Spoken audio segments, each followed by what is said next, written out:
yourself definitely with supportive people, whether it's parents, friends, acquaintances, whatever it is. Have you a circle that you can go into them and be like, "Oh, I'm finna cry on your shoulder.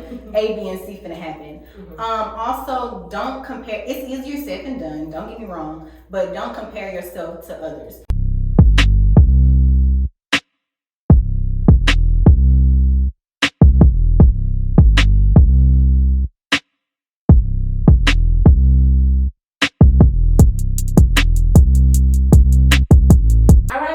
Welcome back to Taking the Leap, everyone. It's your girl, Torn Antoinette, and today we have a very special guest, Miss Emily Criswell. Hi! Thank you for coming today. No problem. So, you're my first interview. Okay. I'm just a little nervous. Me too. Just okay, me too. But I'm mostly excited because this channel for me is about telling the stories of people who bet on themselves and who take risks to take the leap and do something, for themselves. Right.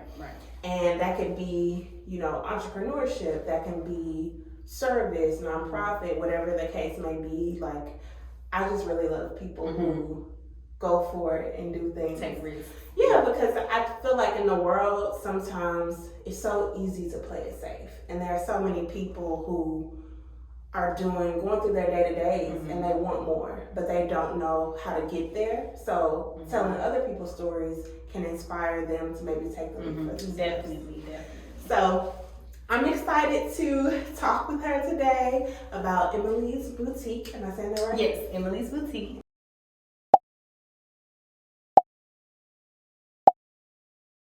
Emily's Boutique, an online boutique. Online and in store. Oh, and in store. That was one of my questions. Yes. Girl. Scratch that one off. Online and in store. Yeah, so I guess we'll just start with like a general, like how are you doing today? I'm doing good. I've had a long day. It's only like 4:00, but since that time setback, it's kind of threw me off a little bit. Yeah. But overall, I'm doing good. How are you? I'm doing pretty good. That's good. Very excited to talk. You drove from Prairie View. Yes. So maybe tell us a little bit about you're a full-time student and an entrepreneur. You commute to and from school. You're based in Houston. So what is that like for you? Hectic. Okay, it's very hectic. So my normal days, Mondays and Wednesdays, I wake up like around 6:30, 7, because I have to be at school for 9. So I'll be at school for 9, I'm there, and then I just started another job at Ulta. So I'm a student, an entrepreneur, commuter, and I have another job. Okay. So it's very hectic. So my day-to-day, I wake up, go to school. Sometimes I stay there, do homework, whatever. Then I head home, and whatever I have to do at home, I do at home, and just start it all over again. You work in the Houston area or near PV? Houston area, Pearland. Okay. Yeah, so I work in Pearland. So gas is already on the 10 because driving from like NRG area to Prairie View to Pearland back home, and then sometimes if I'm going to my store, which is in Texas City, that's definitely 2 ends of the outlet, because going to my store, I'm passing the outlet going towards Galveston, and I'm passing the outlet in Cypress to go to PV. So in a week, I'm already like 1,000 miles. Wow. Yeah. So your store is in Texas City.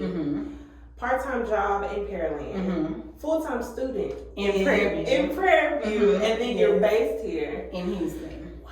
Yeah. That's a lot. It is a lot.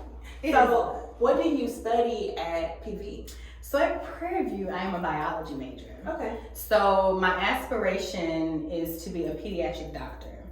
So if Lord says the same, I'll be graduating December 2023. Okay. So we'll for that. So the plan after I get my bachelor's in science is to either go to med school or to go to nursing school. Okay. So it's still kind of like up in the air on which one I want to do. I'm leaning towards med school, but if I feel like if I do nursing, I can get, like it under my belt and then go to med school and then be prepared to do anything else. So how does, taking a step back, when did you start your business? Like, how did that come to fruition? Okay, so I've always been into like fashion, makeup, girly things, and things of that nature. So when I was, I want to say like 16, 17, I've been talking to my mom and dad. I was like, you know what? I think I want to start a clothing business. But at the time, I didn't know where to start, how to go through, or, like what to do with it. So when my 21st birthday came around, that's when I launched my business on my birthday. I'm just kidding. On my 20th birthday. Okay. Yes, because I just turned 21. Lord, I swear. On my 20th birthday, that's when I launched my business of last year. So this past year just made a year. Okay. So I just made a year in business. So yeah, that's. So God had given you this vision kind of when you were 16, 17. 16, 17.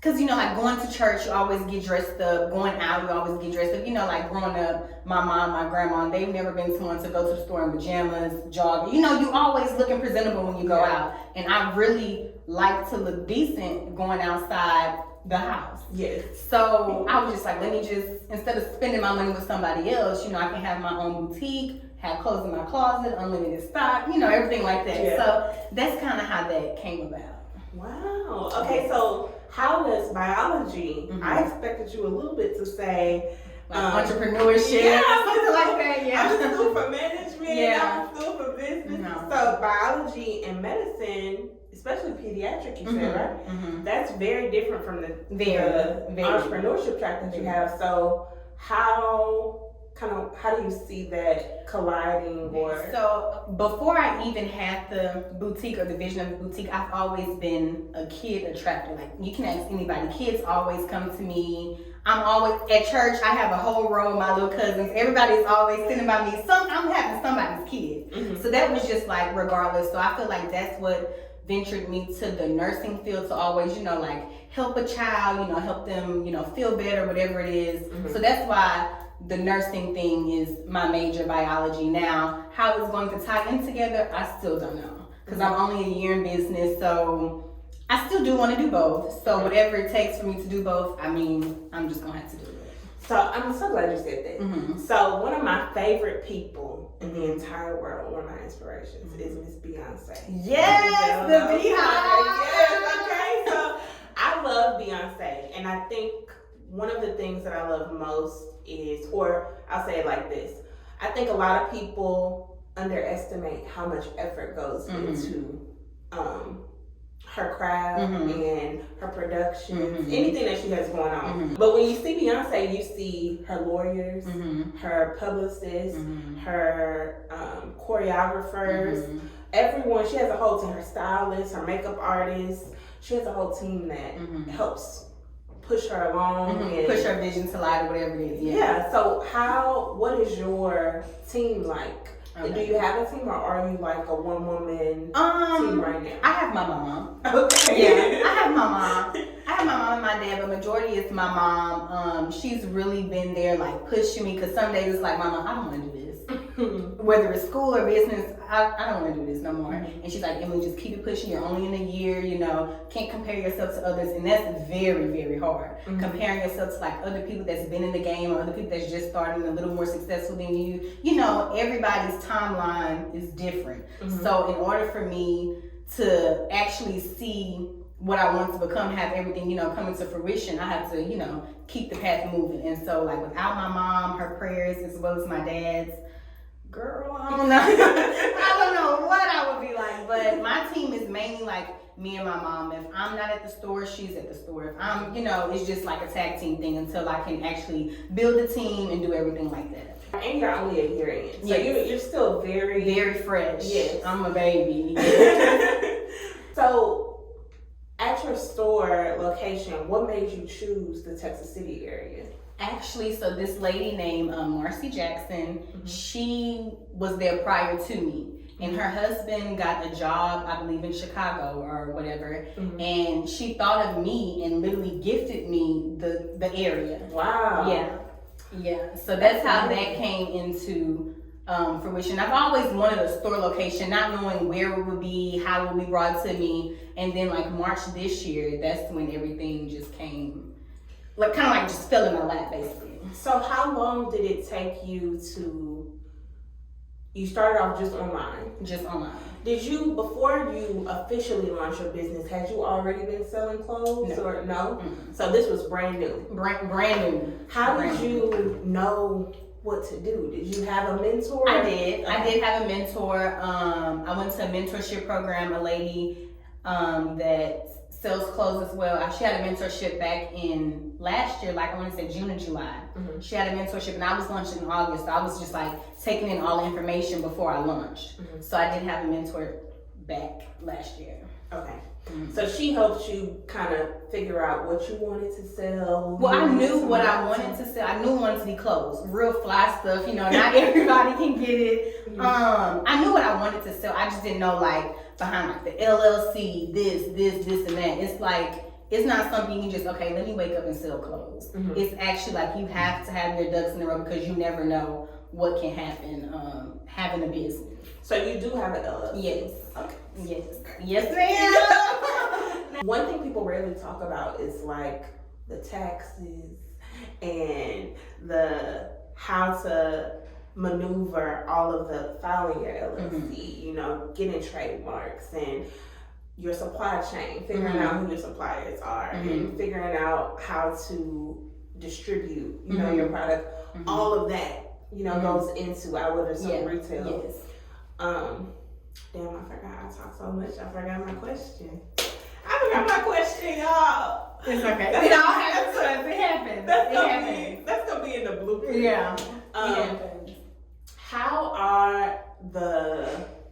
Did you have to seek out counsel to know like the accounting part of your business, like when you should file your taxes or, you know, I don't know all of that, y'all. Yeah, I'm not gonna pretend I'm not there yet. It's 4 quarters, so quarter 1, quarter 2, quarter 3, and quarter 4. So I actually had to hire a tax lady to file my sales tax every year because if you don't file, you get penalty fees and all that good stuff. So just like a cosmetologist, you have to have a cosmetology license. So because I'm selling items, I have to have a sales tax permit that allows me to sell clothes. Wow. Yes. Okay. Industry knowledge. Yes. Industry knowledge. Industry insider. Okay. Yes. So I have to have a sales tax permit, and that includes like all the taxes. So on my website, it calculates it for me. So my tax lady, she'll just go in and be like, okay, this is what you owe for quarter 4. This is what you owe for quarter 3, and I just pay her that. Okay. So you have then the sales taxes add up, baby. And I'm like, you know, the money rolling in is looking good, but then once the sales tax fee come in, it's like, all right, that's where that was going. The profit is coming in there. Yes, yeah. How did you get the initial kind of startup cost funding? My mom and dad. Okay. Mom and dad for everything, yeah. No, but my mom and dad, because my brother also has a business. So he has a mortuary business, so they like invested in him as well. So I said, hey, we investing, so let me, you know. Did you have to start like a business plan and present that to them, or did you just say, hey, I have this idea, I would love for you to... Yeah, option me. Hey, I have this idea, you know, I've been wanting to sell clothes for a while. I think, you know, A, B, and C will work out. And they were just like, okay, how much do you need? You know, of course, parents just don't want to give their money and, you know, it goes to waste. So, of course, it was the kind of like, are you sure? Like, are you going to go through it? How long do you plan on lasting this? Is this just something for the next couple of years? Or is this like a lifetime thing you want to do? And, of course, it's a lifetime thing. But my mom and dad, my family, my grandmother and my uncle, they kind of all like pitched in, gave me what I needed to start it, and, you know, I started. Have you started planning onboarding more resources, or is that further out in your plans? I definitely do need to start. I mean, I have a little bit, but my end goal is to start designing my own clothes. Okay. So right now it's kind of just like a wholesale thing. So I have Emily's Boutique, but I want something else that's like Emily's Luxury, like clothing, you know, basically like one and done. Once it's gone, it's gone. Not everybody can have it. Kind of high end. I want to see like Balenciaga, stuff like that, you know, real top notch clothing. That luxury. Yeah, real luxury, high end, high quality stitching, everything like that. So I've been kind of researching that, but I know that's more costly. So whenever that time comes, that's like the big picture. Okay. That's what I want to do. And it's so funny that I always say we have multiple gifts that we can tap into, and you don't just have to confine yourself to one particular thing. Right. So what you're doing now could potentially fund med school or fund graduate, I don't know, I think you said nursing school. Or do you want to be a doctor? I want to be a doctor, but whichever one comes first. Okay. Yeah. So still anything with together. Yeah. Either way, that's a graduate degree. Yeah. That's a graduate program. So you have this avenue to, the stream of income that can potentially fund it. So I think that's amazing. Yeah. I want to get back to though how you balance your schedule. Were you always someone who was very organized, very on top of things, or was that something that you had to develop once you started your business? I feel like I had to develop, and I'm still developing, because with school, the courses, the semesters change, the hours you take change. So I feel like I'm moving as I'm going, and I'm still learning like all aspects of different things, whether that's managing my schedule. Okay, look, friends, I can't hang out today, but let's try tomorrow. Actually, I can't do that. I have to go to my store. We didn't even touch on that. Yeah, it's literally it's a lot. It's very much a lot, and I just feel like you have to, stand firm, because it's a dream of mine. Like if my friend had a business, she was like, girl, I can't do it, I would have to respect that. The community you surround yourself with can really push you in the direction of where you want to go, or they can distract you from your goals. Right. So I definitely understand Yes. how having a supportive team, will help you. So what are some of the biggest challenges you had starting your business? I would say starting the business, financial challenges, because when you don't have like loans and grants and everything is coming out of your pocket, you know the saying, you have to spend money to make money. Yep. But sometimes all that money you spend, and if you're not seeing any profit, it's like, do I really want to continue to do this? So I would say financially, that's one of the challenges. Another challenge would be, just motivation.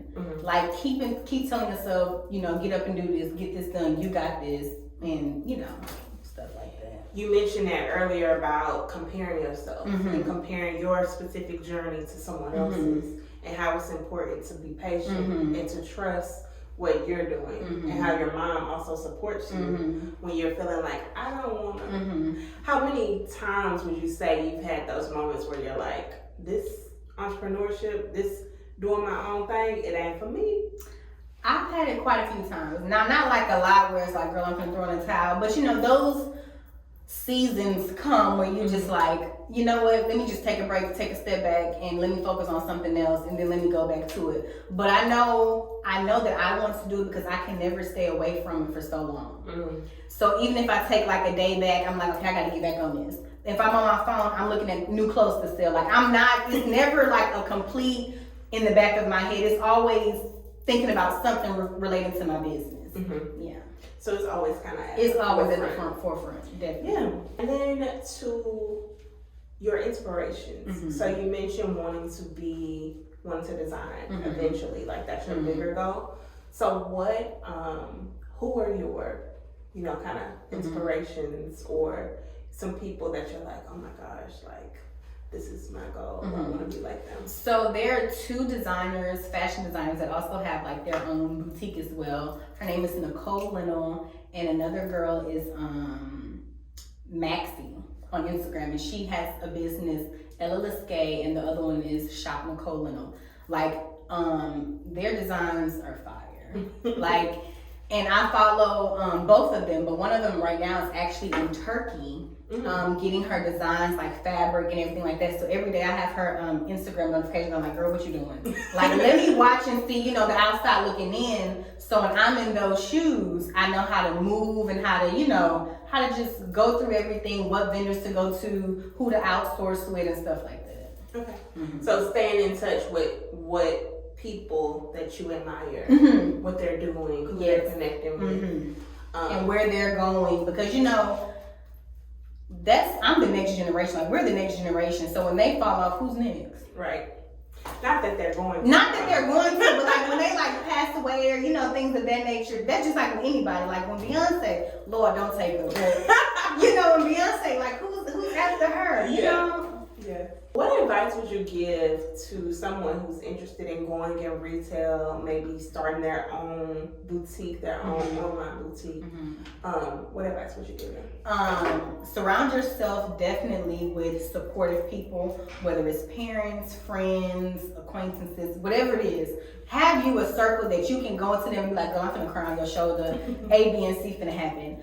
Also, don't compare. It's easier said than done. Don't get me wrong, but don't compare yourself to others. Whether that's other friends, people on social media, because just in that topic alone, social media can be very brainwashing. You looking on like just when Takeoff passed away, I rolled over. First thing I went to social media. Takeoff, huh? Yeah. It's very brainwashing. So like, don't compare yourself to people on social media nor like in person, because what's for you will be for you, and everybody's path, way to success is different, and there's no elevator to success. You're gonna be on the first floor, first step, second step. You know, it's gonna take time to get there. And also just be you. Be unapologetically you, and a lot of people won't be able to accept that, but I feel like because you're you, it can open more doors than somebody who's putting up a facade and everything. It's so funny that you mentioned the word facade, because I was going to say, to your point of social media can be brainwashing. We're in this day and age where so many people are pretending. So many people are posturing as if they're okay, but they're really not. They're really not okay. Or they may be okay, but we don't know, because so much of social media is just showing your highlight reel. So particularly with like starting your business, you have those, like from an outsider looking in, I would have never known you had days where you doubted yourself, or where you're like, I don't want to do this anymore. You know, like everyone has their own stuff going on, and you don't know what people have done, are going through. So you just gotta trust God and trust His path and His journey for your life. I know you're a PK. Yeah. I know you're a PK, so I had to throw that in there. Yes. Go to church every Sunday. So where can people find you? People can find me on Instagram and Facebook at Emily's Boutique, and that is EMILEE, 2 E's and a Z, boutique.com, BOUTIQUE. That's Instagram and Facebook, and my website is www.emilysboutique.com. Again, that's EMILEEZ, boutique.com. And if you want to come stop by the store and you're in the Texas City area, I am in the Mall of the Mainland inside Tuscany Village. So, yes. Okay. Well, thank you so much. Thank you for having me. This was so good.